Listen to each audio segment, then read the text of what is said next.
Hey folks, today I've got a wild story for you. It only lasted 45 seconds, but that was more than enough to send my pulse racing. Our neighborhood's self-appointed queen, better known as the HOA's very own Karina, stormed into my lakeside cabin wielding a real gun. Not a fake, not a prop. Unfortunately for her, she aimed it at the one man capable of putting her entire HOA under federal scrutiny within a single day. Less than a minute later, this power Karen managed to live stream her own downfall in front of more than 3,000 online viewers. Ever had a showdown with an HOA nightmare like that?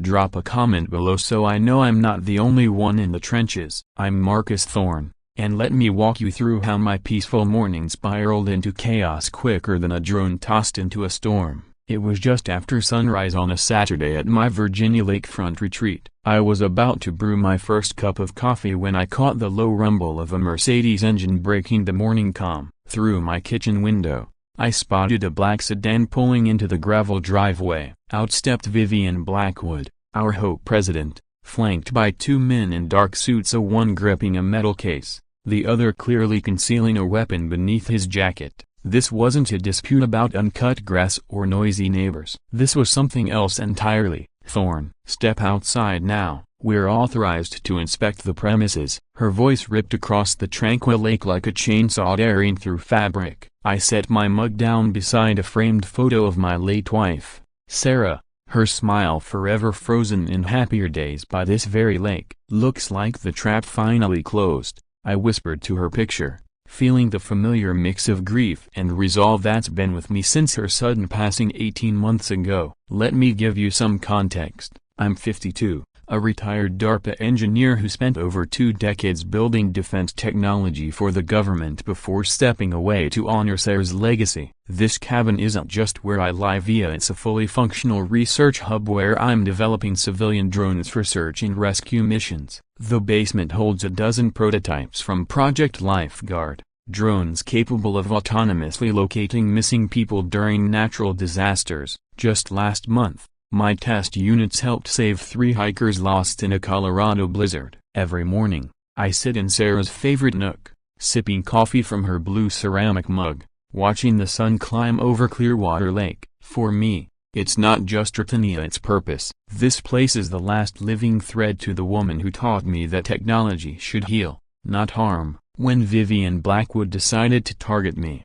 it wasn't simply about enforcing HOA rules. She was threatening the sanctuary Sarah and I built, the heart of a dream we once shared. Vivian, now 48, used to practice real estate law until she was disbarred 3 years ago for falsifying documents in a shady land scheme. Since then, she's been clinging to scraps of control, living in a cramped condo, driving an old Honda, and locked in constant shouting matches with her husband, Victor, over mounting debt. Snatching the HOA presidency at Pinehurst Estates was her last grasp at authority, her attempt to claw her way back to relevance while secretly scheming to profit from a land development deal worth millions. But her drive isn't fueled by greed alone. I've seen her in board meetings, hands trembling at the mention of money, avoiding eye contact when neighbors press her about the missing HOA funds. Beneath the arrogance lies a woman paralyzed by fear, the fear of losing everything a second time. And fear like that,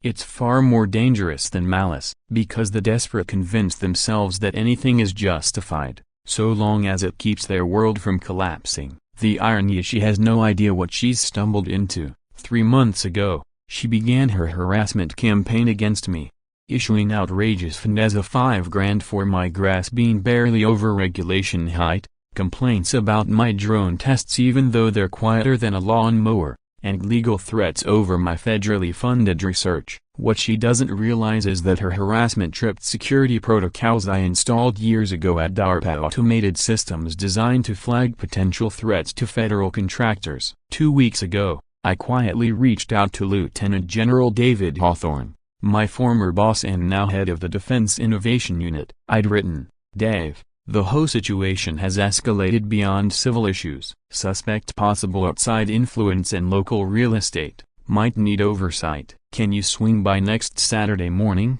His reply came quickly, "Marcus, we're already monitoring similar operations. Time to set the trap." So when Vivian and her crew banged on my door, I calmly pressed a hidden button under my kitchen table. That triggered a silent alarm, transmitting an encrypted signal straight to Hawthorne's secure line. His response popped up seconds later. Confirmed. ETA 3 minutes. All activity is being recorded.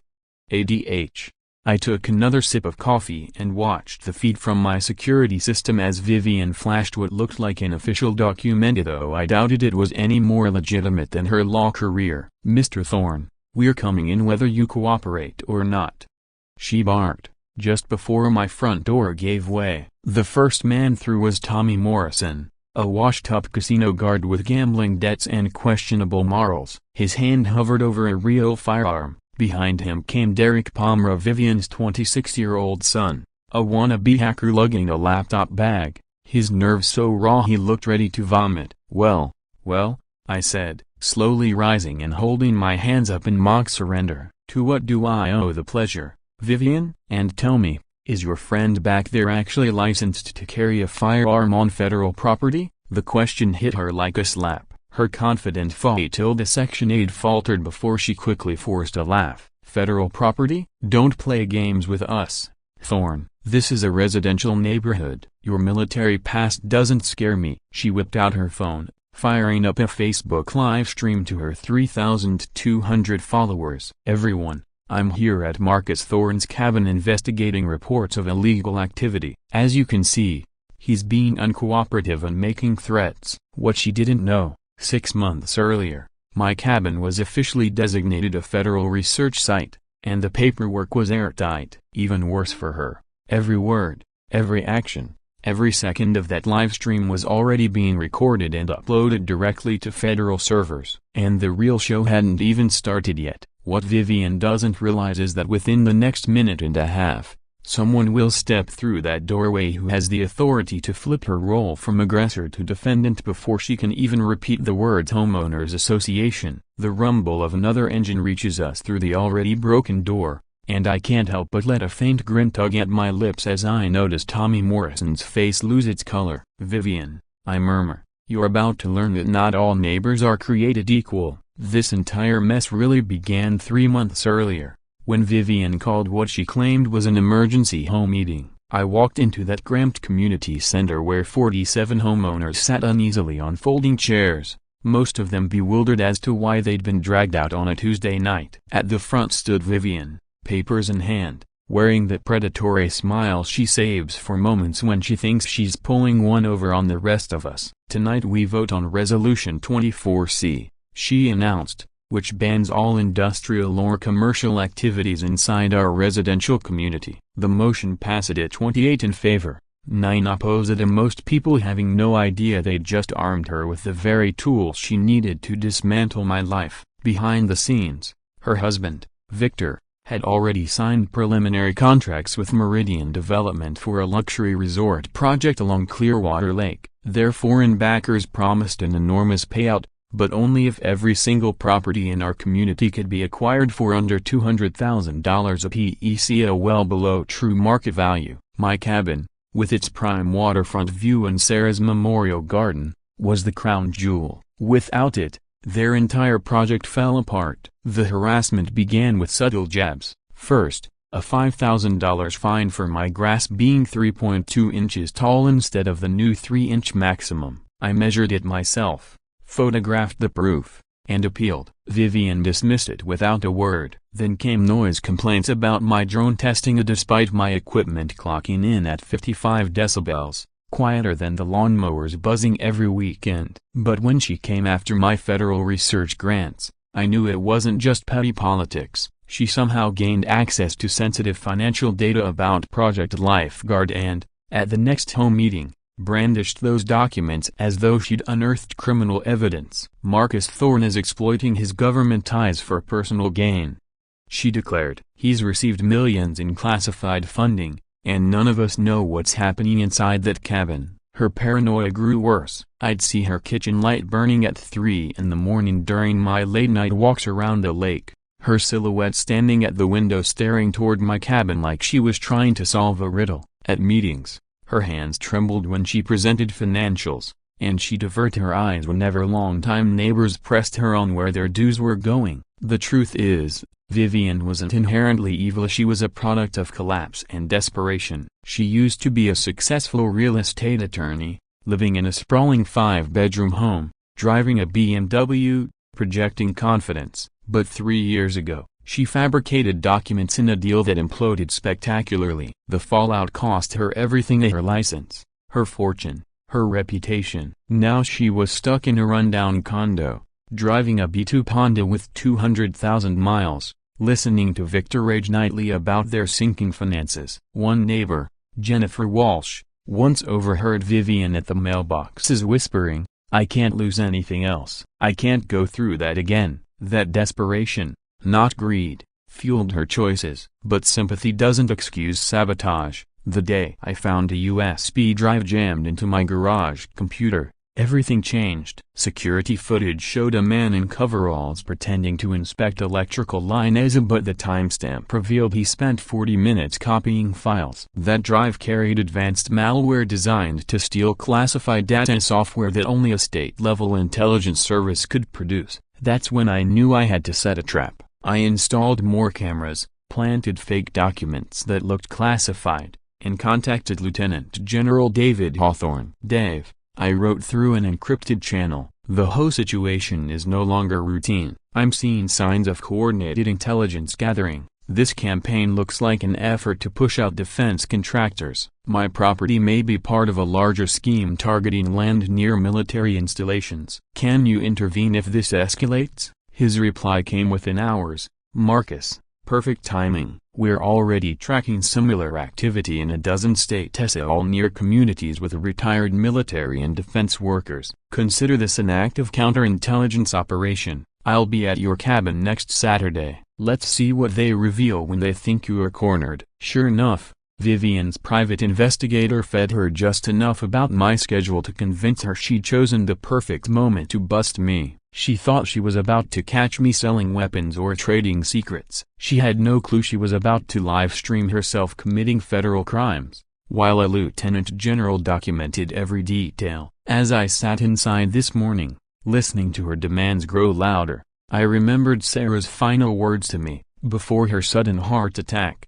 she had been digging into shady real estate transactions, trying to understand why so many military families were being pressured to sell below market value. "Marcus," she whispered in the hospital, "something's not right about these developments. Promise me you'll dig deeper if anything happens to me." I made that promise, never realizing it would lead me straight to uncovering an international conspiracy rooted in my own neighborhood. 15 minutes into this circus, Vivian's livestream had already drawn over 4,000 viewers. The comments rolled in faster than she could read them. Tommy hovered at the doorway, his hand glued to his weapon. Derek, her son, had set up at my kitchen counter, plugging USB sticks into my machines. "Mom, this setup is way more advanced than we expected," Derek muttered, unaware that my hidden mics were feeding his every word to the livestream audience. "It's tied into some kind of government network. This could be huge." Meanwhile, I sat back in the armchair Sarah picked out years ago,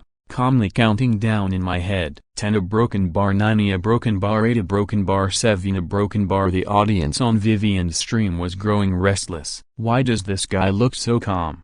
one viewer asked. "If I had guns pointed at me, I wouldn't be sitting there sipping coffee." One viewer types, "If I had guns on me, I'd be panicking." "Why is this guy so calm?" Another chimes in, "That setup looks military grade. Are we sure this is just an HOA fight?" Before Vivian can react, the heavy stomp of boots echoes across my porch. The sound is sharp, commanding, like a drumbeat of authority. Tommy Morrison goes ghost white. The door swings wide, and in steps Lieutenant General David Hawthorne, fully dressed in his uniform, medals and stars glittering as sunlight pours through the windows. At his side is Staff Sergeant Miller, his aide, carrying a polished government-issued briefcase, an object that radiates legitimacy compared to the flimsy props Vivian dragged in. "What exactly is going on here?" Hawthorne's voice cuts through the tension with the weight of 30 years of leadership behind it, the kind of tone that's broken hardened soldiers, let alone an overzealous HOA president.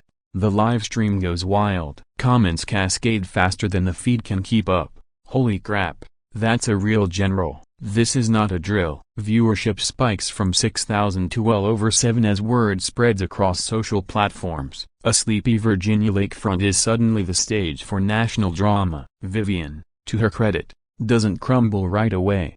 She spent months psyching herself up for this moment, and she's not about to back down because of a uniform. She steps forward, phone still recording. "General, thank you for joining us. You need to understand Marcus Thorne is abusing his military contacts for criminal operations. We have evidence he's running illegal weapons development from this house." She gestures toward Derek, who's frantically working at my computer, his panic written across every keystroke. Hawthorne's eyes sweep the room. First, Tommy's gun, then Derek's fumbling attempts at access. Finally, me still calm, still seated in my chair. "Mrs. Blackwood," Hawthorne says evenly, "are you currently pointing firearms at a federal contractor while live-streaming the entire encounter?" His tone is casual, almost polite, but underneath, it carries steel. Everyone in the room feels it. "Federal contractor?" Vivian laughs nervously, but her voice betrays the tremor creeping in.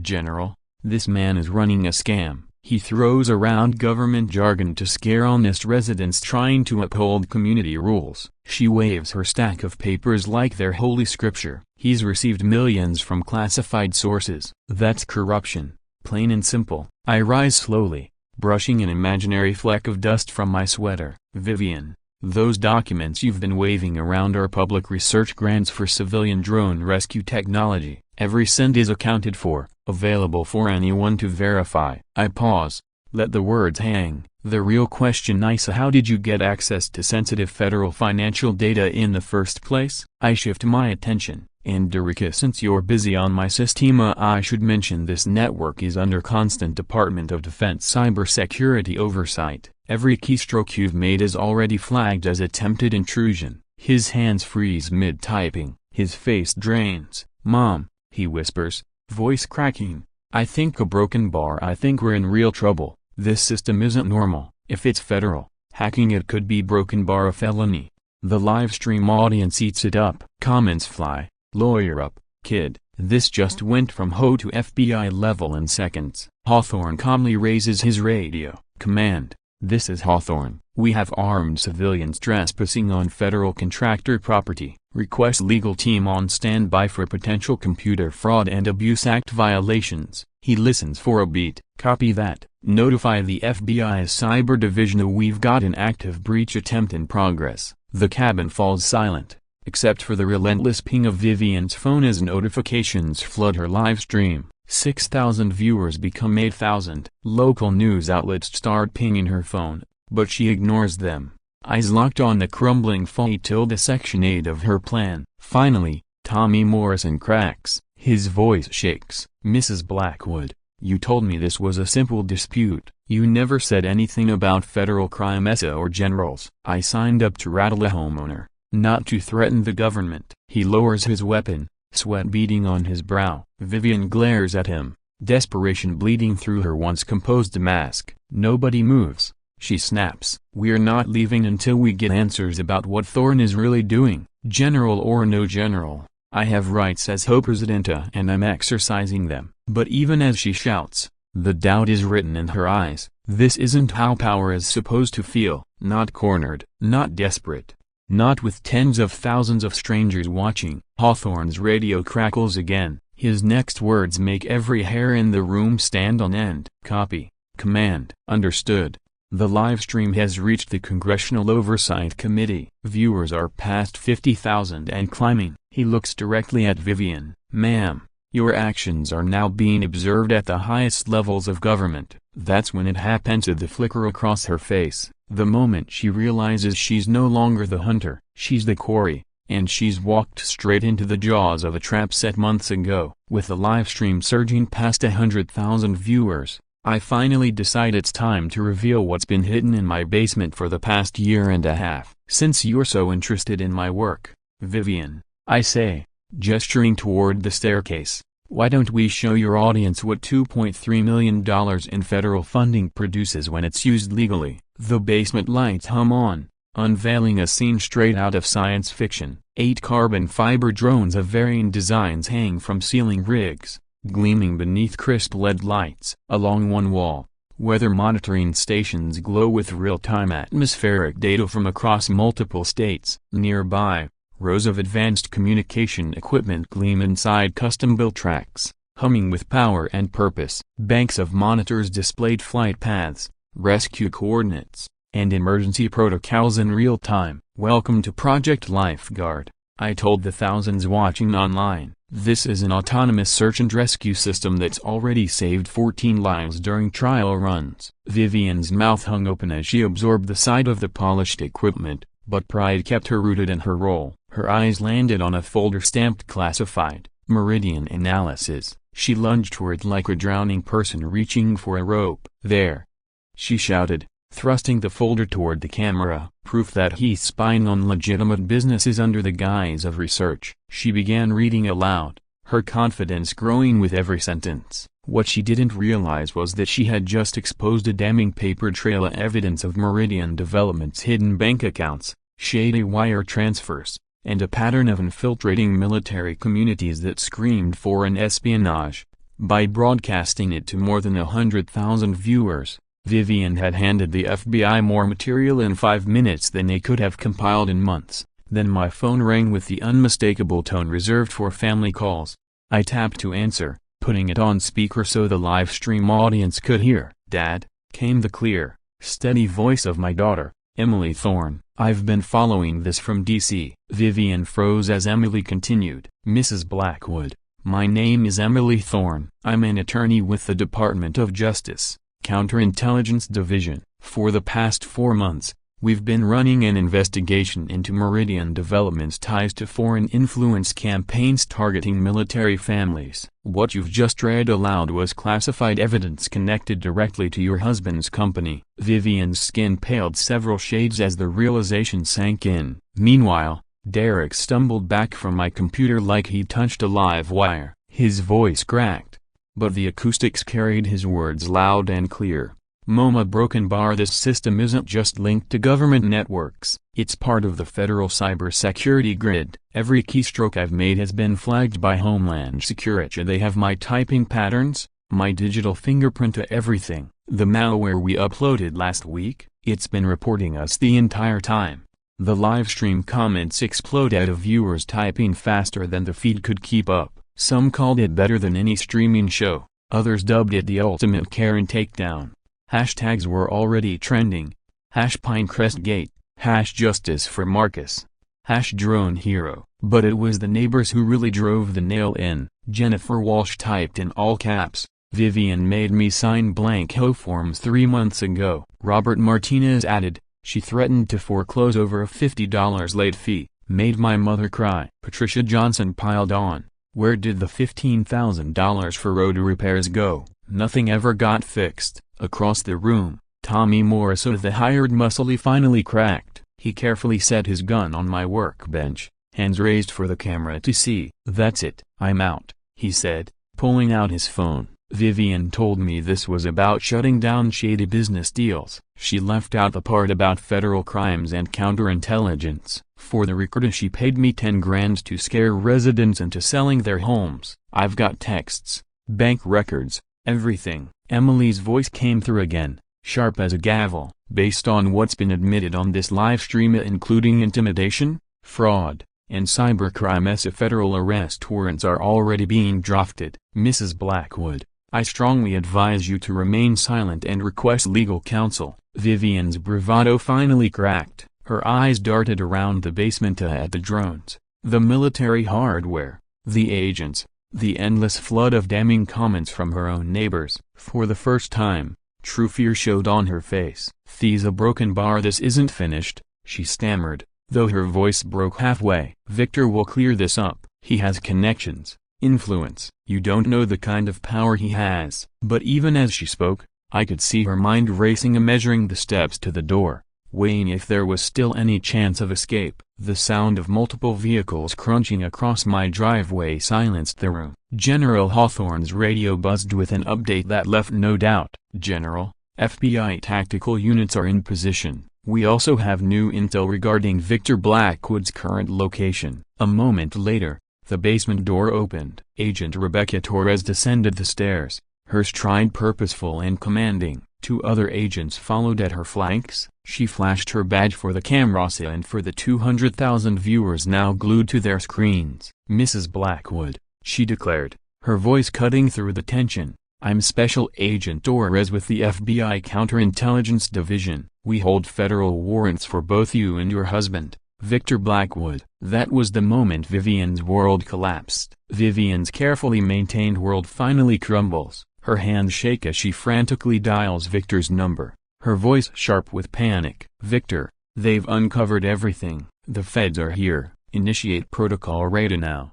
The livestream audience hears every frantic word, and the chat erupts in speculation about what this mysterious Protocol Red could mean. None of us know it yet, but Victor Blackwood is far more dangerous than the image of a crooked developer with shady investors and a gambling habit. Emily's voice comes crisp through my phone speaker, relaying updates directly from Washington. "Dad, multiple coordinated raids are underway at 8 sites in 6 different states. Blackwood's operation is larger than we ever anticipated. He's not just flipping property, he's been orchestrating an intelligence network aimed at military communities across the country." Agent Torres steps forward, carrying a file thick enough to stop a door. Her words are calm but devastating. "Mr. Thorne, what you've stumbled onto is much bigger than neighborhood corruption. Victor Blackwood once worked for the State Department. 8 years ago, he was compromised by foreign intelligence.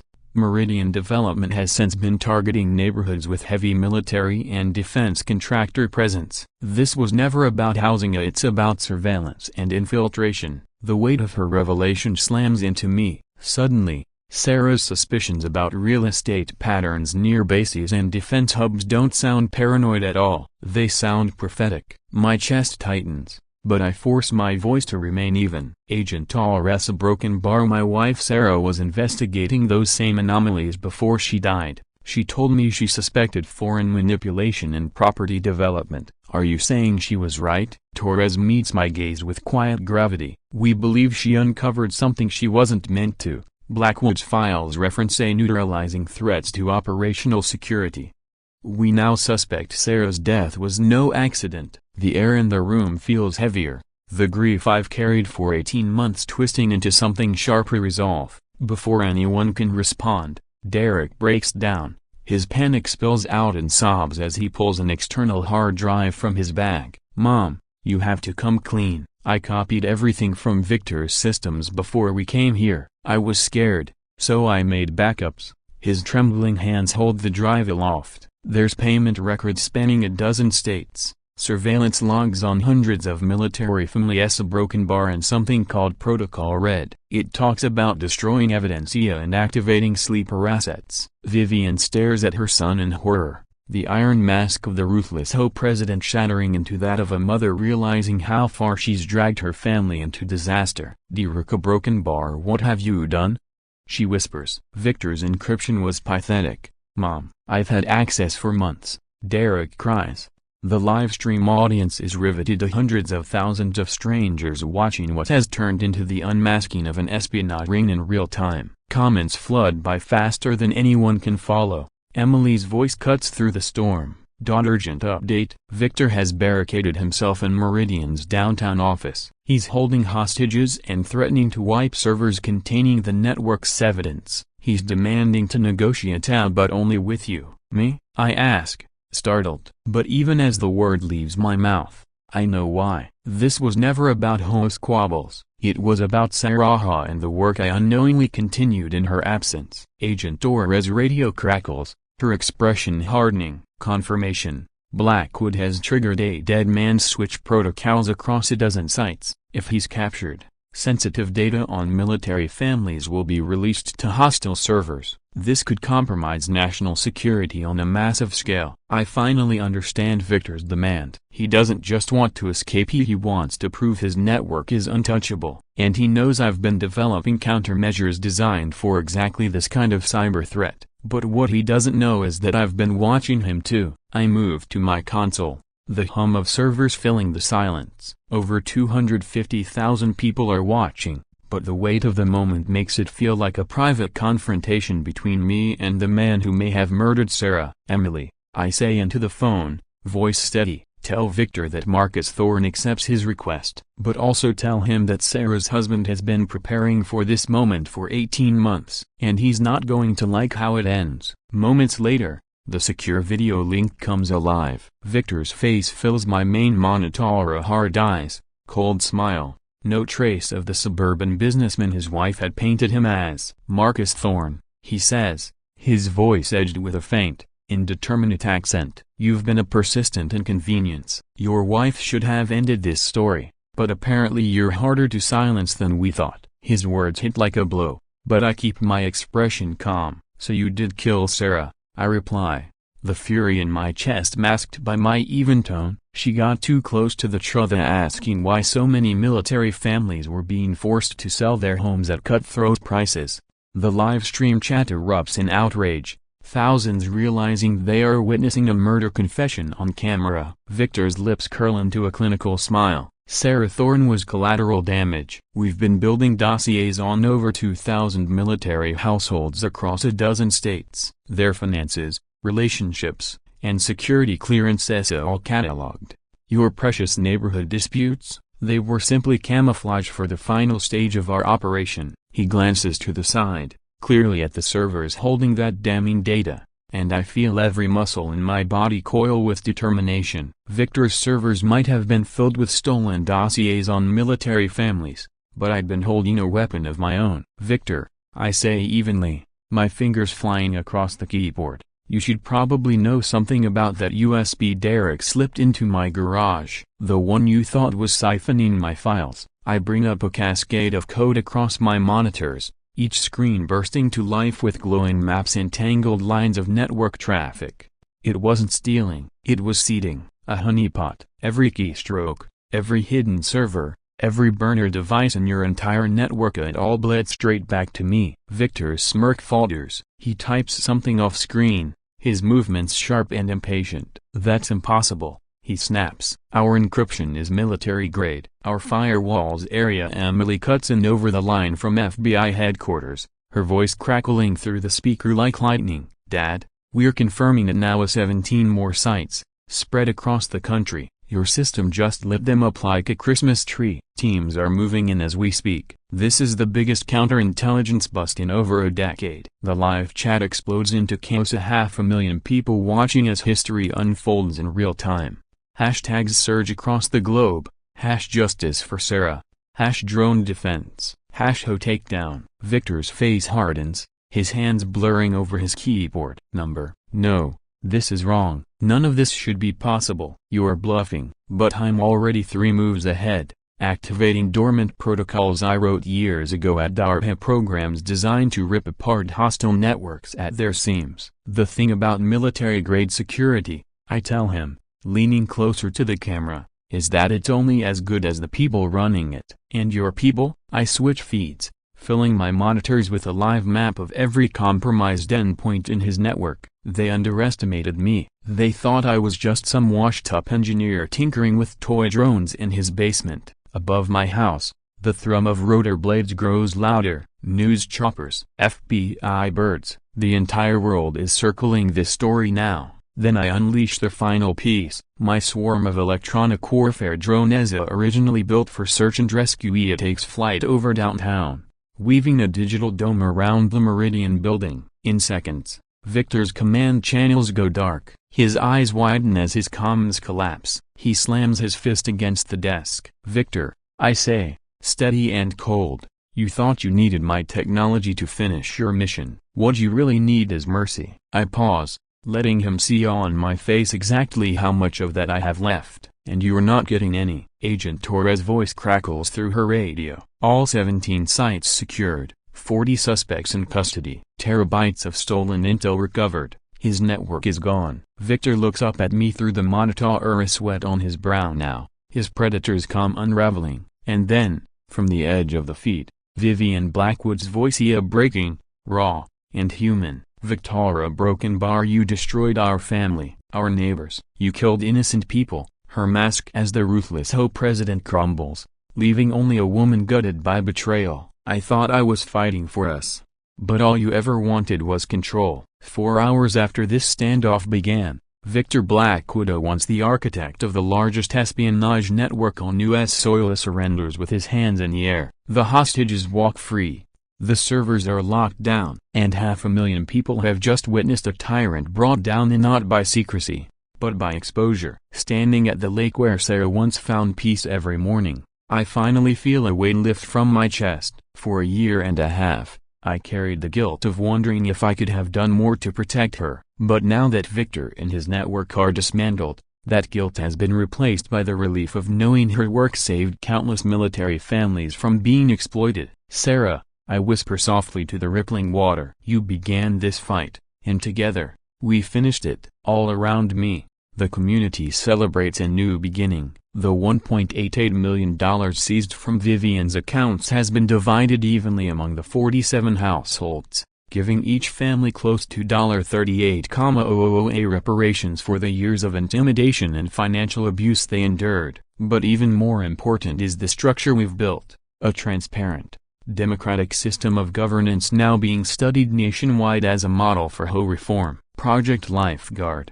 the program Sarah inspired, has grown beyond my imagination. Backed with federal funding, it's already saved over 100 lives in its first month. What began as my basement workshop is now a fully equipped research facility, staffed with a team of former military engineers working to expand rescue technology for communities everywhere. Ironically, Victor's attempt to weaponize my drones only ensured they'd become a tool for saving lives. The media frenzy has been overwhelming, but it's opened doors for broader change. Netflix acquired the rights to adapt the story into a limited series, The HOA Wars. My book, Livestream Justice: How Technology Defeated Neighborhood Tyranny, debuted at #1 on the New York Times bestseller list, sparking a nationwide dialogue on accountability in local governance. I've spoken across dozens of states, helping communities create what's now called the Liberty Lake Standards. Even internationally, the impact has spread,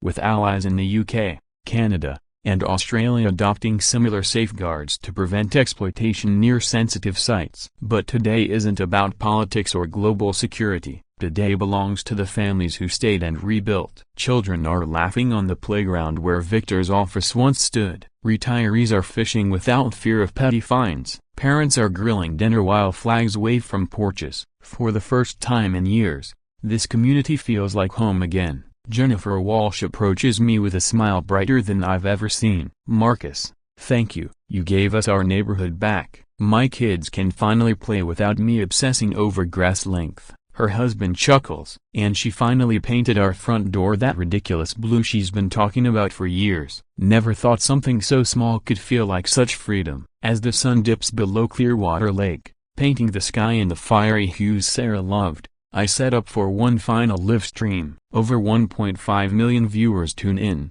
flooding the chat with messages of support in dozens of languages. 1 year ago, I tell the camera, an HOA president thought a gun and a title could scare me into silence. Today, 47 families live free because we proved that ordinary people, united and armed with truth, can take down corruption. Remember this: document everything, record everything, and never let bullies win. Truth always finds its way to the surface, especially when the whole world is watching. The camera pans across the lakefront, kids on swings, neighbors sharing meals, an American flag waving in the breeze. Overhead, one of my drones performs a light show for the children, its LEDs painting patterns across the night sky.